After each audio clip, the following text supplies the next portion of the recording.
sendo por inteiro, mas acho que se pode tirar uma série de relações com os projetos que estivemos ali a ver. Isto é uma primeira maquete desse lado, que é a de localização, que tem a ver com a topografia mais uma vez. O projeto é no norte, não é? Perto do Jerez, lindoso. E mais uma vez, também é uma coisa bastante interessante, que é a obra do Paulo é bastante acertada na madeira, e quando vai para fora, todos aqueles projetos eram fora, na verdade, consegue-se perceber que há assim esse acerto consegue-se transportar para outras realidades e para uma leitura de diferentes contextos.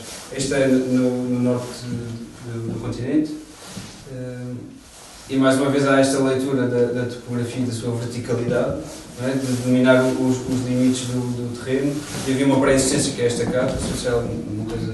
Eu não consigo falar sobre o projeto, sobre a relação, não é? Isto é um hotel. É um hotel, sim. E no fundo, aqui é interessante que é a leitura sensível do terreno e depois a forma como se consegue desmontar um programa à partida bastante denso, não é? Esta ideia do hotel, e há uma série de experiências que se pode ver mesmo durante os anos 50, os anos 80 e 90 houve uma série de atentados em relação a este programa do hotel, e a forma como se consegue desmontar um programa tão complexo que é o hotel e acertar estas peças todas na topografia. Este projeto é bastante interessante pensar nisto porque, no fundo, a arquitetura é mais ou menos, assim, de uma forma muito bruta, a arquitetura é mais ou menos feita por portas, janelas, tetos e paredes, e o que acontece é que nesta luta constante de uma procura de excelência, muitos vão desistindo pelo meio, e responder a um programa rapidamente se cai na banalidade de construir mais uma torre, ou de responder a uma casa só com um espaço, como se fosse um apartamento no centro, ou fazer um apartamento em Évora, Lisboa, Porto ou no Funchal, poderá ser sempre igual, mas aqui de facto há uma procura de perceber o programa, perceber o contexto e tentar dar uma resposta que vai para além destes elementos que constituem o corpo da construção e da arquitetura. E no fundo isto é o desmontar de um programa numa série de espaços, cada um deles penso que seja um quarto, não é? E cada quarto permite ter a sua relação individual, uma experiência individual da pessoa que vai para um território que quer ter esta relação com a paisagem, e então pode habitar cada quarto de forma individual, estando num programa coletivo. E depois há esses espaços de partilha e de coletividade, que será a recepção, os espaços públicos do hotel, que se desmontam neste corpo que é mais baixo em relação à casa principal e que faz ali mais uma vez uma leitura sensível da topografia, e com uma série de sistemas, neste caso é bastante estrutural, consegue fazer esta adaptação a uma angular do terreno, e que se relaciona depois com todos estes quartos. Não sei se calhar Paulo pode... Não só importa só dizer aqui mais referência. Isto foi um concurso, este por acaso ganhámos. Este é uma propriedade da EDP, e o terreno é muito grande também, é enorme. Nós só usamos um bocadinho, não estão a ver aquele volume ali da pousada, e ele tem havido duas deformações, havia assim uma espécie de terreno, nos interessou. Este tem uma vista lindíssima para o rio, do Voga, e isto ali eram pequenas casas, portanto, estes veraneantes que vêm pela montanha, depois fazem uma estadia com a família, param, e depois ela é complementado com jogos, com campos de jogos, não sei o quê. São pessoas que andam pela montanha e precisam fazer um momento de paragem, é um tipo de turismo um bocadinho diferente. Portanto, aqui organizamos, no fundo, o corpo do hotel todo, os restaurantes, as piscinas, num corpo único, e depois eram casas, não eram T2, T3, para as famílias e poderem habitar. Portanto, o terreno era muito bonito, estava composto, não podíamos ferir, portanto, e trabalhamos aqui um bocadinho diferente daquilo que trabalhamos na Madeira. Enquanto na Madeira exercemos a escavação, a furação, que é muito dado neste território, foi a maneira como nós conquistamos este lugar. Aqui houve esta atitude mais palafítica, em que os edifícios não tocam, não ferem e andam, das árvores permitem-se implantar. Portanto, e quase sempre um mínimo de fundações para não agredir a vegetação, portanto, e parte um pouco desta exigência da altura do lugar. Portanto, é preciso fazer maquetes, nós estamos à distância, perceber com alguma precisão onde é que se pode implantar os edifícios, portanto, e vivam um bocadinho dessa... Este também foi um edifício que foi apanhado pela crise e caiu, não é? Não se concretizou. Não se concretizou. Podemos passar a sala seguinte?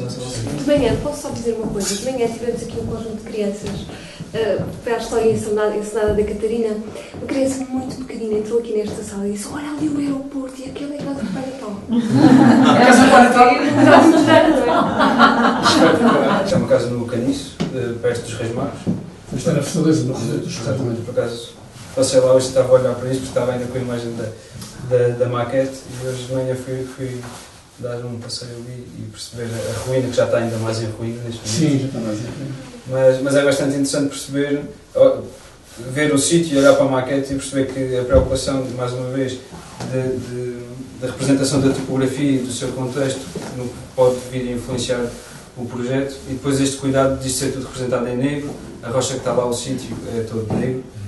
Mais uma vez, vem de uma forma bastante abstrata, mas que tem bastantes pontos de ligação, não numa forma mimética, ou seja, não tenta representar uma realidade, mas sim uma atmosfera e uma sensação que se pode viver naquele sítio e que é transportada para os projetos. Eu acho que esta carga toda e este entusiasmo todo que se põe nestes projetos que temos aqui a ver na exposição, que fazem com que isto passe para lá da ferramenta de trabalho e possa ser entendido como quase uma peça de arte. E, mais uma vez, parabéns à Porta 33 por trazer a arquitetura para as salas de exposição. Tenho uma paixão enorme por este projeto por várias razões, não é? Pela experimentação que ele teve, portanto, não sei se vocês estão a ver, este é... sabem o que é isto? Vocês sabem todos onde é que isto fica, não é? Isto é naquele reduto, aquela fortaleza no Caniço, tem aqui uma ruína e realmente está num ensaio de experimentação muito forte. Este trabalho tem-nos traduzido, é o trabalho, em termos internacionais, é o trabalho, estamos a ter mais reações, geralmente são bastantes reações inesperadas, não é? Como esta do Pedro, mas temos tido reações inesperadas de arquitetos, de tal ordem que há um grupo de arquitetos que é comprado para fazer este caso. Portanto, o que para nós é bastante, é a primeira vez que determinados colegas sabem que eu perdi o projeto e estão a se convocar para comprar o reduto para poderem fazer este edifício. Este projeto para nós foi muito interessante porque ensaia uma série de valores, que havia aqui uma espécie de financiamento, um envelhecimento da estrutura da sua gente, que era uma fortaleza.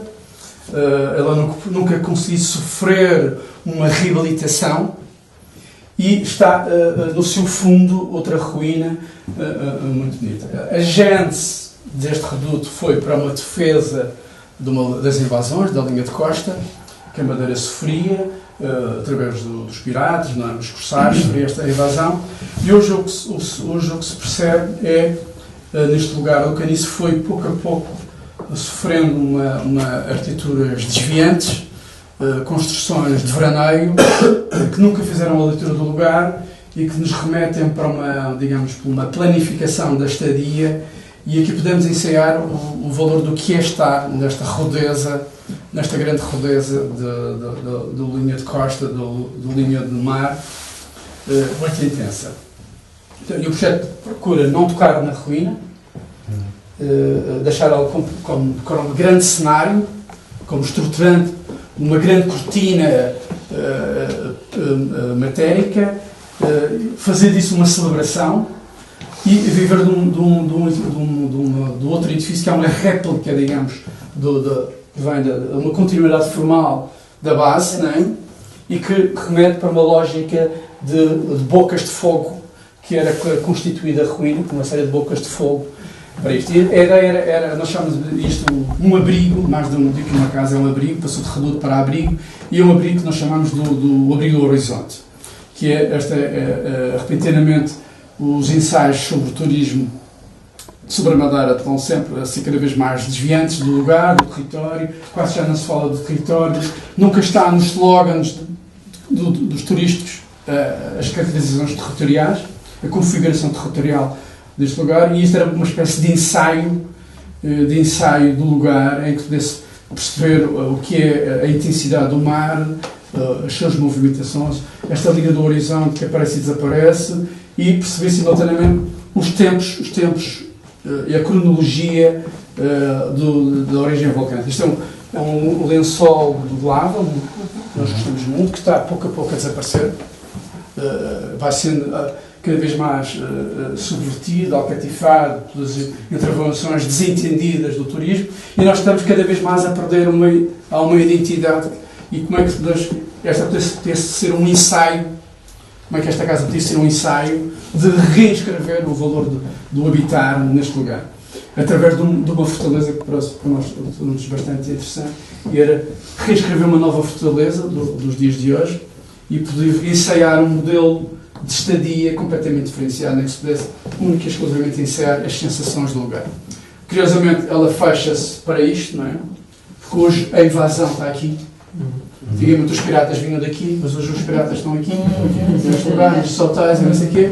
Uma grande invasão, com desentendimento do que é o lugar, que não sei o quê. E como é que isto podia ser uma forma de reescrever a estadia, sentir a rudeza do mar, sentir os ventos, sentir que hoje cada vez mais estamos distantes desses valores. E a casa procura ensaiar, hoje varre um exercício da fortaleza, já muitas fortalezas, os muros são muito espessos. O que é que nós fizemos? Lateralizamos toda a componente mais dura do programa nas suas periferias, prolongando as bocas, os vãos, e fazendo uma sala interna em que a pessoa sentia-se muito segura, porque as paredes eram muito espessas, porque as casas de banho estavam metidas lá, as cozinhas estavam metidas lá, uma série de coisas estavam metidas nesta parede que davam uma espessura e criava uma espécie de vãos muito profundos, vãos esses que eram possível criar uma espécie de camas internas em que se podia descansar, ler um livro com um mar ao profundo e prescindir estas variações. Depois havia este toque do dormir.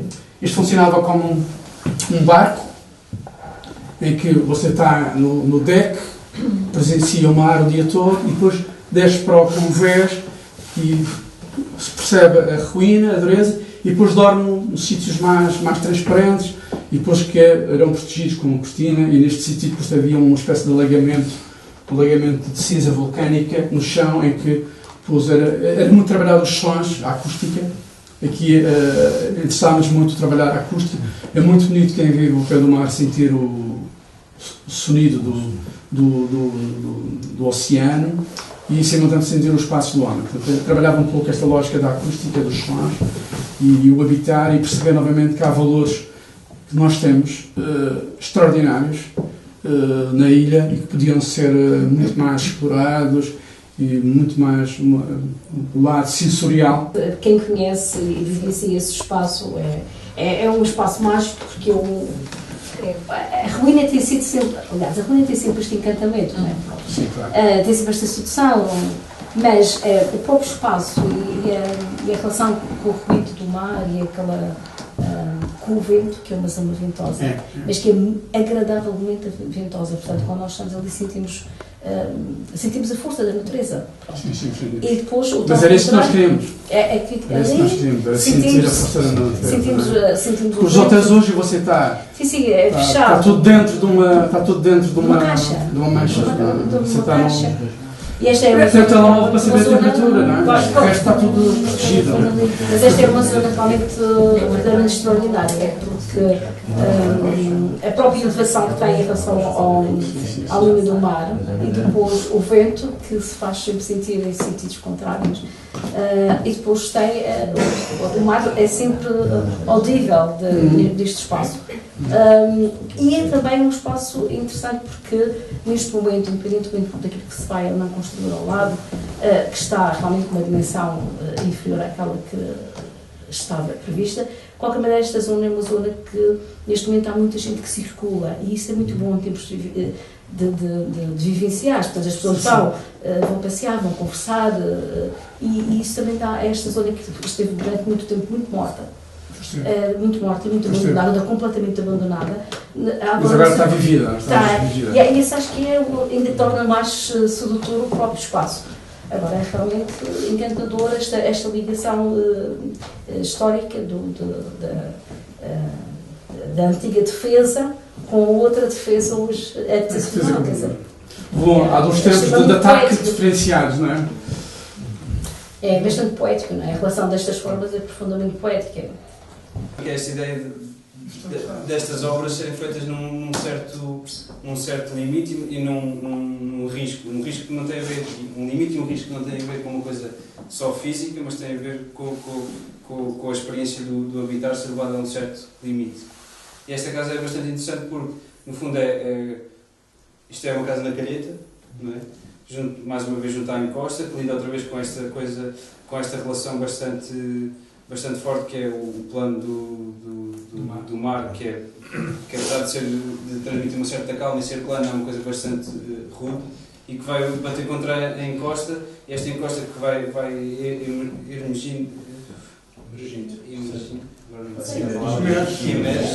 emerge do fundo e vai construindo estas peças. E no fundo, esta casa é o redesenhar de um limite topográfico que lida com esta força, com a força da natureza, da paz da madeira, mas mais uma vez não tem a ideia típica de uma casa, mas tem sim a ver com o abrigar, com o defender, com o poder pôr as pessoas numa vivência de limite entre que é o espaço interior confortável e a relação com a agressividade que pode ser a paisagem. Uma agressividade que não tem que ser negativa. E no fundo esta casa é assim o redesenho de um muro, não é? Tem a ver com esta ideia da humanização da topografia e da paisagem da madeira, não é?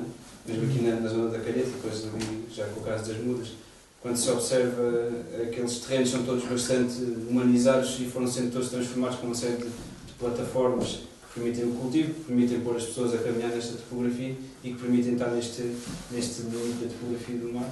E no fundo esta casa é mais uma vez um ensaio disso. Não se preocupa só pelo programa, mas preocupa-se com uma intenção de redesenhar este muro e conter os espaços que permitem habitar este sítio. Vai ter também que escrever, não é? Está a gravar. Não, isto para nós, para os nossos pós-educados, tem uma casa quase calco, não é? Uma casa apoio, não é? Faz uma espécie de fecho, o edifício é muito bonito, o lugar é muito bonito mesmo. E também era constituído por uma série de muros com bananeiras, não é? E este é uma espécie de remate final, não é? Que é aliás, vai buscar a materialidade dos muros em pedra, que é aglutinado com uma argamassa, vivia desse composto, e confrontava-se com uma vista entregue fortíssima, que é a linha do horizonte, o mar, e com esta arriba, uma coisa muito interessante, isto é uma feijão, não é? E já este muro já existia, também era muito bonito, só completamos e esticamos, fizemos a piscina, e esta relação realmente com uma intensidade intensa. O Desenhador foi perante este cenário supostamente monótono, da linha do horizonte, não sei o quê, não é bem verdade, ele está sempre, se observarmos para o horizonte, ele está sempre a se transformar, mas a noção de criar uma espécie de coreografia interna, que permite que cada dado programa da casa pudesse confrontar-se com um cenário diferenciado do anterior visto. Não é? E a casa vai sofrendo ondulações perante uma paisagem equivalente. Não é? É uma casa grande, era para uma família com 4 filhos, não é? Portanto, era uma casa para 6 pessoas, portanto, era uma casa que tinha de ser muito grande. Portanto, e viveu desta escala, desse programa, dessa entidade e desta tentativa de fragmentar e encontrar diversidade perante aquele que supostamente poderia ser muito evidente, muito declarado, que era o que era antes dado. Portanto, apesar disto, era uma frente, é uma casa que só tinha uma frente e essa frente era única, portanto, só era visitável para quem lá habita, para quem lá, só para os seus utilizadores. Portanto, ninguém vê esta casa. Portanto, quem chega por cima vê um socalco, um recorte, mas não via nunca a casa. Portanto, é uma casa com uma espécie. Procura também uma certa invisibilidade.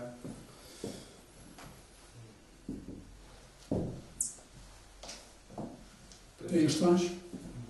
Podemos passar à sala seguinte? Portanto, esta depois foi, em termos de sobológica de exposição, foi, como dizia aqui o Pedro muito bem, portanto, isto já é o querer assumir querer assumir o arquivo e o acervo da galeria, da Porta 33, e entrar-se o nosso arquivo, também entrar dentro do arquivo deles, isto ser, e portanto, vivermos com esta constelação de pinturas, da decoração da Porta, que nós gostamos muito também, são artistas e de autores que nós apreciamos muito, temos muito respeito, e era conviver com estes cenários, com outros olhares, com outras paisagens, e portanto mostrar os dois arquivos, o nosso e o da Porta. Onde é que é nascente? Nascente ali. Nascente ali. Isto é poente, não é? Portanto, os quartos de dormir começam-se a virar para poente para ver o pôr do sol. Enquanto aqui são dadas diretos, não é? Portanto, há estadias de viradas para nascente e aqui os quartos começam-se a virar. Este é o quarto do casal, começam-se a virar para isso é um aspecto importante aí na definição. É bastante. Ela começa também vai atrás do movimento, certo? Vai atrás desse movimento, não é? Estamos numa sala em que temos, isto é uma maquete da Casa das Musas, no respeito com o que estava a dizer que nunca ninguém vê, que é uma peça que foi feita para uma exposição, mas que lá em baixo depois podemos ver que são peças que foram bastante ensaiadas, têm a ver com todo o processo da arquitetura, mas de repente estamos a olhar para um espaço que é um espaço contentor de arte, que está exposto numa sala de arte. E estas contradições são interessantes e é o que dão ainda mais força a esta ideia da arquitetura poder ser exposta e não viver só pelos seus espaços acabados, mas por outro lado poder viver destas peças de ensaio. E isto também tem um bocado a ver com uma coisa que foi falada na inauguração do Ricardo Carvalho, que é o tempo da arquitetura, não é? Que é entre o passado, o presente e o futuro, que a arquitetura vai existindo, estando construída ou não, ela faz parte e vai tocando nas pessoas de diferentes formas. Quem esteve ali no processo, quem estava a experienciar esta visita e neste caso um edifício que está feito que participa da vida de seis pessoas. Esta maquete é uma maquete bastante viajada, não é? Foi uma maquete que foi feita com uma exposição no Japão, portanto toda esta matéria foi para o Japão e depois podemos falar no final da exposição no pátio, por causa da pedra que está lá, podemos falar dessa relação da viagem e da relação do que é a possibilidade de levar as essências de um sítio onde se está a trabalhar para fora e dar a conhecer.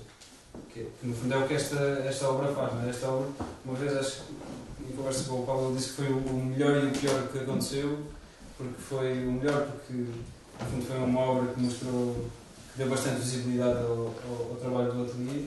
Acredito que tenha sido uma experiência incrível poder de repente trabalhar aquela topografia e não só estar a desenhar um objeto, mas sim uma peça. Foi muito falada esta obra, não é?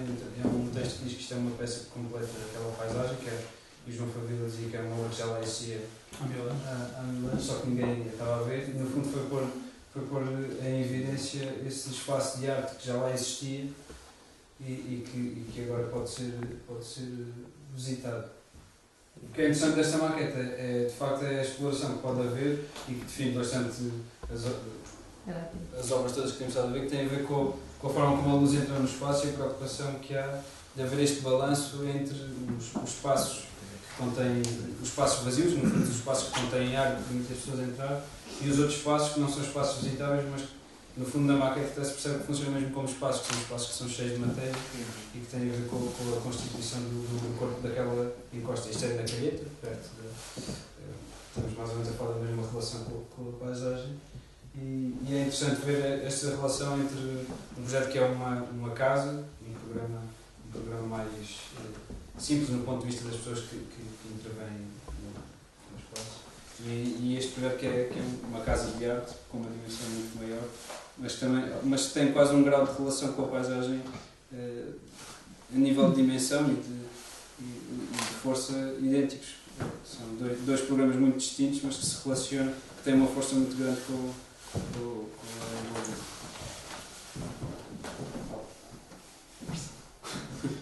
Pedro tem este problema de encerrar tudo e depois fixa nada para dizer. Esta maquete é a única dentro desta coleção que aqui está no arquivo, que é a única que foi desenhada ou foi pensada para uma exposição. Não é? Esta foi uma exposição para Tóquio, curiosamente foi feita para uma galeria de arquitetura em Tóquio, que estava a comemorar o seu aniversário, os seus 25 anos, e convocou, já não me lembro quantos arquitetos, 5 arquitetos também, espalhados pelo mundo, que tinham como característica um olhar sobre o seu próprio lugar. Não é?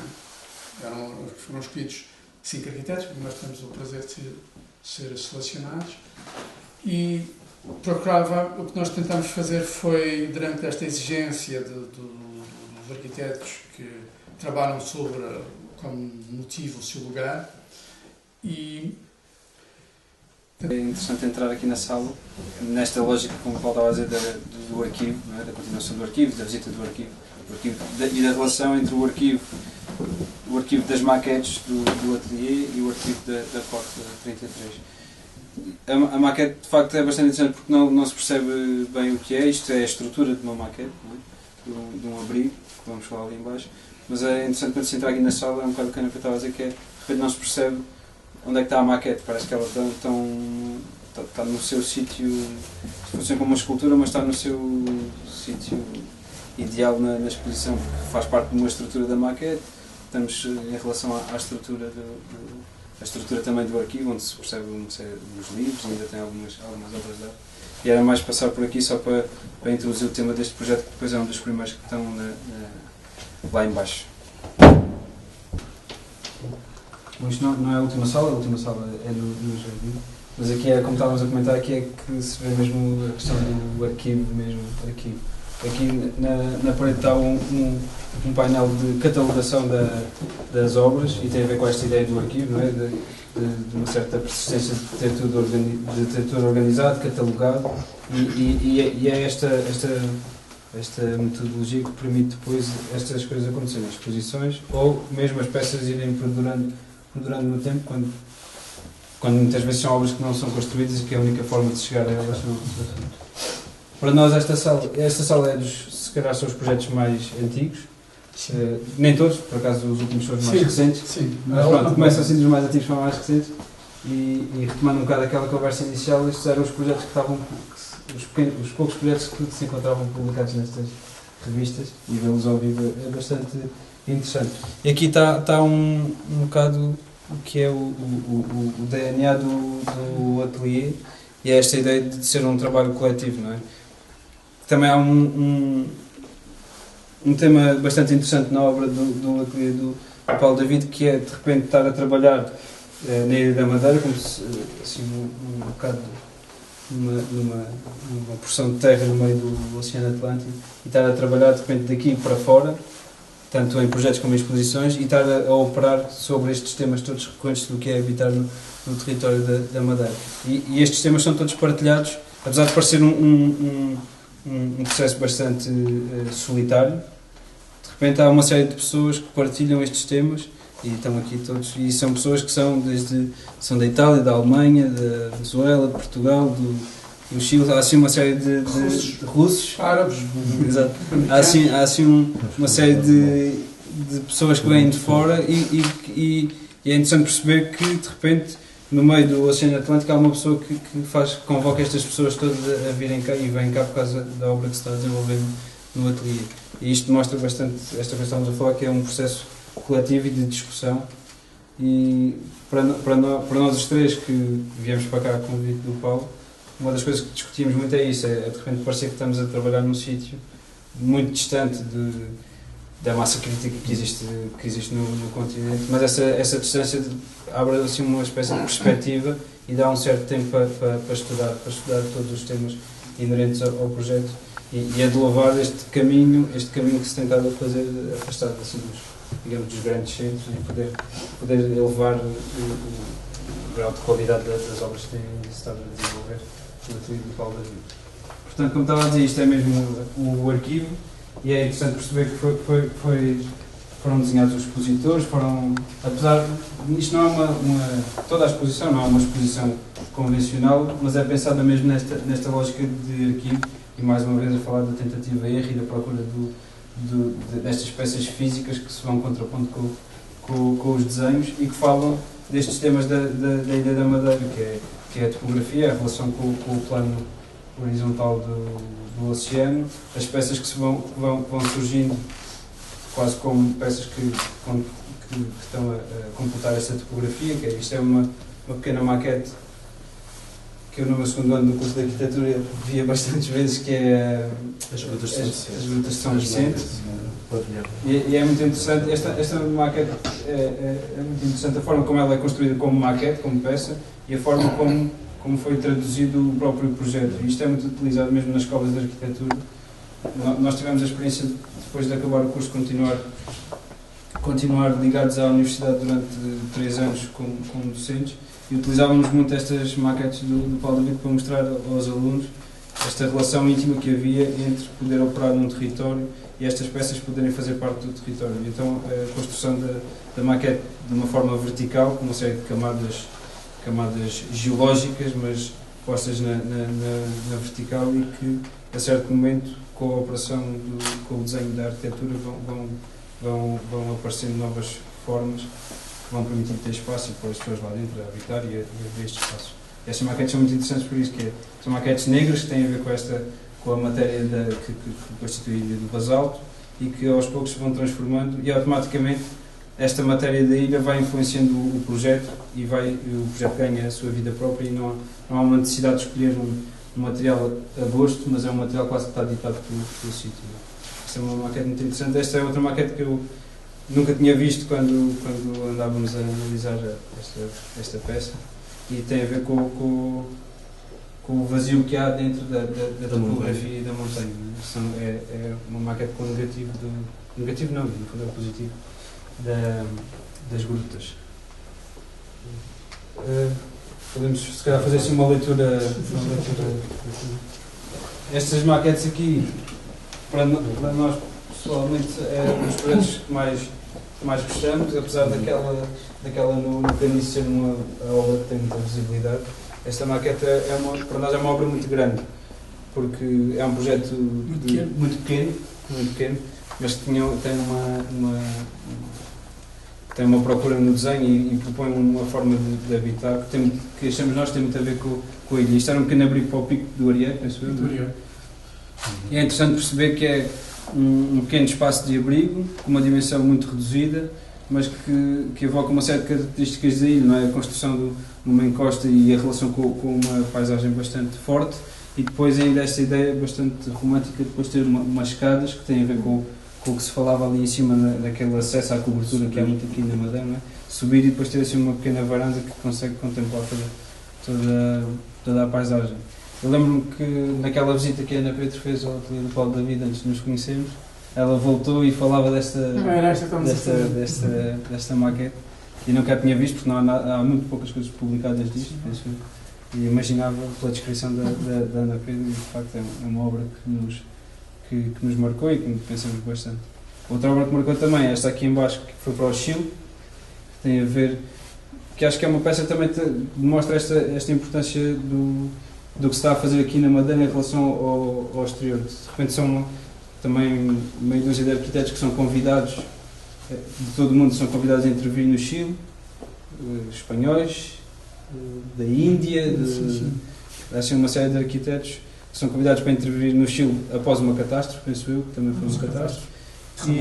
Um terremoto, que isto era um programa organizado por estes arquitetos chilenos da Casa Poli, que o Paulo falava há bocado, do peso e da Sofia. E eu lembro na altura também de termos percebido que o Paulo andava a desenvolver este projeto, e havia um livro, que é o Meta, um livro que tem a publicação desta obra. Nós andávamos à procura para ter mais informações, e que o Paulo nos ofereceu este ano quando tivemos assim a primeira experiência direta com o ateliê, o projeto estava mais à frente. Mas é interessante perceber a influência da obra, mais uma vez, no campo internacional, e perceber que a escolha de todos aqueles arquitetos que estavam a intervir neste projeto no Chile tinha um denominador comum, que era esta relação com o sítio, a importância do acerto das peças no sítio e a sua materialidade. No fundo, todos estes projetos isto, talvez é mesmo o arquivo, isto são os projetos que ensaiam muitos dos projetos, principalmente das últimas salas que vimos, não é? Isto é os ensaios para a casa daquela que vimos agora, da Calheta. E que mostram depois esta procura que estava-se a falar ali da relação dos corpos que se viram para a luz e que vão captando a melhor experiência das melhor escolas, luz. não é? Sim, isto são um trabalho bastante interessante de umas casas. Mais uma vez, não são só casas, mas são casas mirantes, que tentam ser miradores, que tem a ver outra vez com esta procura do acesso à cobertura e de poder ter a relação da casa, mas para a topografia. E isto vai sempre bater ao tema da encomenda, não é? É encomendada uma casa, mas a preocupação não é resolver a casa, é tentar acrescentar qualquer coisa ao sítio, com a leitura do sítio, com a experiência da vivência dos espaços que há das pessoas que habitam estas casas aqui no território da Madeira. Estas são as experiências também da Casa do Caniço. Esta é uma experiência mais recente de um projeto atrás do Jardim Municipal, que penso que seja aqui, não sei se está incluído, é ali um conjunto de edifícios. Isto é o existente. Isto é o existente, exato. Não tem a proposto, não é? Mas é um espaço disponível na cidade e que felizmente caiu nas mãos do ateliê, não é? E vamos ver como é que avança. Mas mais uma vez foi solicitado um programa específico para uma parte da cidade e de repente há um investimento na tentativa de perceber quais são as ruas que acedem àquele sítio, qual é a relação que aquele sítio tem com as peças que já existem na cidade. E nunca é um ato isolado ou uma procura de uma forma, mas é sempre um diálogo com o envolvente, sendo num ambiente de uma topografia mais de paisagem ou na paisagem urbana, neste caso. São as experiências da Casa das Mudas. Penso que aquelas daquele lado pequeninas são as primeiras, não é? São as primeiras experiências da tal peça que tenta completar exatamente, da tal peça que tenta completar a topografia. E por acaso, esta acho que é mesmo a primeira de todas, não é? É a primeira. E esta fala muito desta intenção, não é? De ser de se desenhar a evidência, no fundo, desenhar, só acertar a forma de como aquela encosta alcançava o pico mais alto em relação ao mar. Isto é uma série de experiências que tem a ver com a forma como é que se vai alterar esta topografia e acertar as peças, e depois tem uma série de experiências, ao contrário, uma espécie de experiências da procura da luz nestes espaços. Mais à frente, a Câmara de Lobos, Bahia, e é bastante, e mais uma vez é bastante curioso, porque neste caso não estamos a falar estamos a falar de um espaço público, e é uma tentativa de redesenhar o espaço público e trazer para a discussão qual é a importância do espaço público e o papel da arquitetura nesse desenho do espaço público. Atualmente não está lá nada feito, não é? Isto é o sítio onde os barcos estão, os carros estão estacionados, em frente onde os barcos estariam, não é? E no fundo aquilo, com o passar do tempo, os barcos estão a desaparecer, os carros estão a ocupar cada vez mais o espaço e as pessoas vão perdendo este pedaço de território que ainda está entre o mar e a encosta. Poderia ser um espaço desenhado e pensado para as pessoas, atualmente está feito para o automóvel. Eu penso que aqui este último espaço é um dos projetos mais recentes. Este, mais uma vez, tem a ver com o espaço público, mas este é o espaço do automóvel, não é? Mas o que importa aqui nem é bem a relação do automóvel, mas é mais a possibilidade de fazer uma peça que possa continuar o desenho, permitir que a topografia continue a existir, continue a participar do vale. Isto é o túnel da Ribeira de acesso. Aqui há a Ribeira João Gomes. João Gomes, exatamente, João Gomes. E no fundo isto é uma operação que... Pestana Júnior, é o túnel do Pestana Júnior. Tem obras já agora, Pestana Júnior. É uma operação que apenas tenta mais uma vez completar e permitir que a topografia continue a ter a sua vida própria neste vale, que é um vale incrível e que caracteriza uma das entradas da cidade. No fundo é a oportunidade de desenhar uma entrada e uma saída da cidade. Aqui a parte de cima é o conjunto da fábrica insular, que é aquele edifício na junção das duas ribeiras e no fundo localiza-se num espaço central da cidade, que é a Praça da Autonomia. O Largo do Pelourinho. O Largo do Pelourinho, sim, antes é o Largo do Pelourinho. E é um volume com um incrível impacto na cidade, tem a ver com um tempo específico do Funchal, tem a ver com uma cidade industrial e de facto é uma peça que faz parte deste património industrial que cada vez mais vai desaparecendo, e nós tivemos a oportunidade de estudar no gabinete da cidade com o Paulo esta ideia de um património industrial da cidade do Funchal, que teve peças incríveis, que necessariamente algumas teriam que sempre que desaparecer, mas esta foi resistindo e felizmente... Penso que é a última que resta. Exato. Fomos chamados pelo Governo para trabalhar um pouco melhor esta questão do túnel. Os nossos túneis são todos encerrados, fechados. Propusemos uma galeria, um túnel que pudesse ficar aberto, em que as pessoas pudessem simultaneamente passar por um túnel, mas contemplar a paisagem. Portanto, ele é tudo rasgado de um lado, há um grande janelão, portanto, é um túnel protetor que estas montanhas estão em acidente constante, portanto é uma espécie de teto, sobre teto, de resolução do impacto das pedras sobre esta montanha. Portanto, aqui é o Quarteirão de Ensolar, são dois projetos que nós gostamos muito para esta diferenciação, portanto o desenho de um túnel, entramos em projetos que já estão construídos, construído, que é o caso do Quarteirão de Ensolar, propusemos aberturas, retomamos linhas abertas, recuperamos ruas que estavam fechadas ao longo dos tempos e propusemos novamente essas ruas pudessem ser abertas e, simultaneamente, fazer com que este cliente pudesse, à conta, ter mais construção, porque abriu e podia ter frentes melhores. Aqui foi uma intervenção que o Carlos Pedro vai falar, que é o Banco de Portugal, também uma hipótese que para nós foi muito interessante, termos sido selecionados para a revisão deste projeto, que é o Banco de Portugal aqui na Avenida da Arriaga, que é um edifício muito bonito, mas é muito enclausurado, os madeirenses praticamente não o conhecem, e a ideia do projeto era abrir o edifício às pessoas. E aqui é um banco em pedra, fomos convidados para representar a pedra portuguesa e não podemos escolher a da Madeira, infelizmente, tinha que ser um mármore, e é uma pedra, é um banco que se dobra, que se pode estar nos jardins e ora pode ter costas ou não ter costas. São duas peças que se podem desdobrar e criar ambientes completamente diferenciados. Ou uma chaise longue. Se for uma terceira peça, pode-se dormir neste elemento. Pedro. Essa peça teve exposta na Suíça. Teve na Alemanha, teve em Nova Iorque e teve em Londres. Esta peça. Pronto, acho que se fala assim. Mais um chão, sim. Aquele projeto. Mais uma autoestrada. Mais uma autoestrada. Aquele projeto que o Paulo estava a falar do Banco de Portugal. É um projeto que para nós foi uma experiência bastante interessante, que foi assim, a primeira experiência direta com o ateliê, foi quando fizemos mesmo o concurso em que participámos diretamente.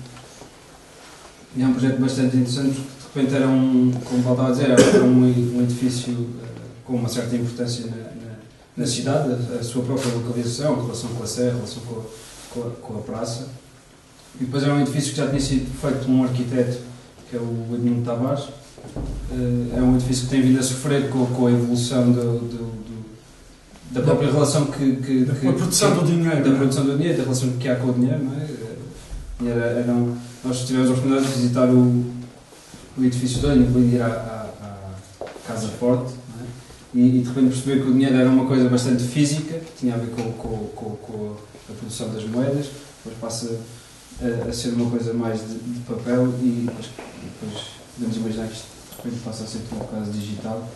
Só que o edifício foi sofrendo essas alterações com o diferente trato e relação que há com o dinheiro e foram sendo introduzidas uma série de máquinas, uma série de ar-condicionados que têm a ver com o conforto dos espaços e os espaços foram sendo adaptados de uma forma com uma fraca leitura, acho que se pode dizer isso, não é? Uma fraca leitura do DNA do edifício e de repente já não tem nenhum, um edifício que tem a importância do dinheiro e para a sociedade, é um edifício completamente fechado e que está a sofrer com todas estas intervenções. E no fundo a proposta, isto foi um concurso em que convidaram 3 ateliês, e a proposta era, como o Paulo estava a dizer, abrir o edifício e tornar esta relação, no fundo era criar uma relação mais transparente do banco para com a cidade, poder o edifício funcionar como espaço também expositivo e apelativo para as pessoas poderem entrar. Havia uma série de circuitos, eu lembro que fizemos uns esquemas que havia uma relação dos fluxos das pessoas da praça, dos atravessamentos urbanos, que é uma coisa também bastante interessante aqui no Funchal, com o edifício do governo ao lado. Havia assim uma série de tentativas E da Madeira também. E da Madeira Wine, exatamente, sim. E no fundo havia esta tentativa de abrir o edifício, de recuperar o caráter deste edifício existente e de respeito para com o existente, de abrir o edifício e permitir que as pessoas pudessem conhecer um pouco mais, e depois introduzir uma nova peça que era ligeiramente recuada em relação à rua, uma peça transparente e que funcionava quase como uma máquina, que é esta maquete aqui. Temos aqui a estrutura, depois a pele, que era uma pele mais transparente, mas bastante robusta, era pensado assim, tijolo de vidro. No fundo este edifício era pensado como uma máquina que responderia às necessidades do dinheiro hoje em dia, de toda a produção das máquinas, era retirar tudo o que era maquinarias do edifício antigo, pôr um edifício novo como um dispositivo que funcionava para aguentar toda esta carga das máquinas do dinheiro e passar toda a parte da administração e atendimento ao público para o outro. A particularidade deste edifício era imaginar esta distância, esta relação do tempo com o dinheiro, e que eventualmente desaparecendo as máquinas, aquele edifício tinha a flexibilidade de poder receber um novo programa e ter uma relação bastante clara com a rua. O projeto de baixo, o Paulo também já falou, basicamente tem a ver com esta coisa do património industrial e da possibilidade de manter essa peça na cidade, mais do que deitar abaixo e construir de novo, era continuar a reinscrever uma história na cidade, e penso que é um projeto que seria catalisador para aquele próprio espaço, não é? Tem o Largo do Pelourinho, mas também tem a relação com a Praça da Autonomia, que neste momento serve apenas de uma grande rotunda da cidade e poderia ganhar ali um novo espaço e reativar as ribeiras. Não sei se passamos para fora.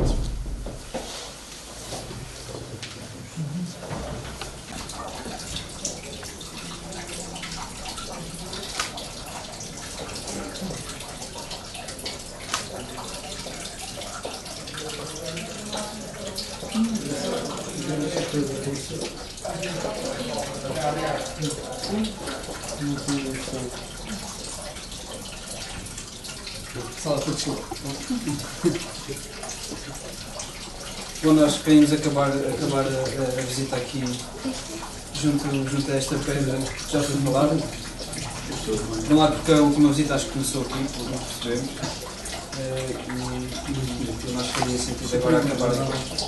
Tem a ver um bocado com esta pedra, foi a pedra que foi juntamente com a maquete de Casas Mudas para o Japão. Portanto, foi uma pedra bastante viajada. E quando estávamos aqui ontem a olhar para ela, fez-nos lembrar uma outra exposição que o Paulo fez em Lisboa, na Appleton Square, que encheu uma sala, que aquilo era uma experiência bastante intensa, porque encheu uma sala com as cinzas vulcânicas, né, com o Arião.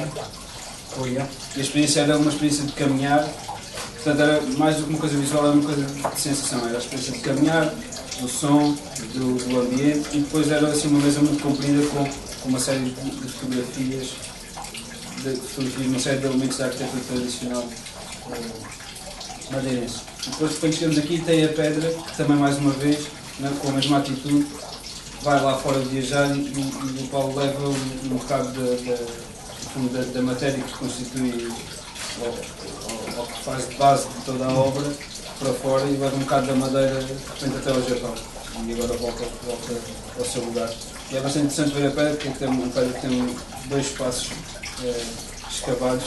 E para nós resume muito esta ideia de uma matéria que pertence a um sítio e que através do desenho do arquiteto pode permitir construir todas estas obras. E queríamos agradecer a oportunidade. Eu que agradeço a vossa disponibilidade, os vossos recursos. Gostei bastante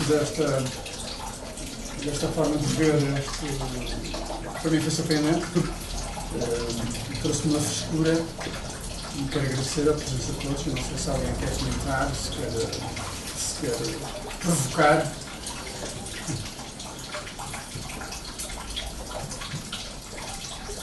Maurício, quer dizer alguma coisa? Sei que é o culpado disto tudo.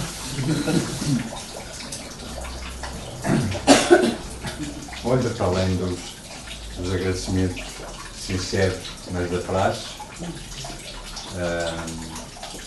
acho que é muito útil estas ações que está a fazer com base nesta exposição, que não só de uma riqueza visual muito grande, que obviamente nos interessa, que é o centro da nossa atenção, mas também a tornar tudo isto um pouco mais concreto, que aproximamos através deste inventário exaustivo de maquete experiências que são reais, que nos permitem realmente perceber este tema caro à arquitetura, que é realmente o que o Pedro referiu aqui já na última sala, que é quando se constrói acrescentar alguma coisa ao lugar, mas respeitando o lugar, chamando a atenção, identificando, individualizando, tornando um lugar único.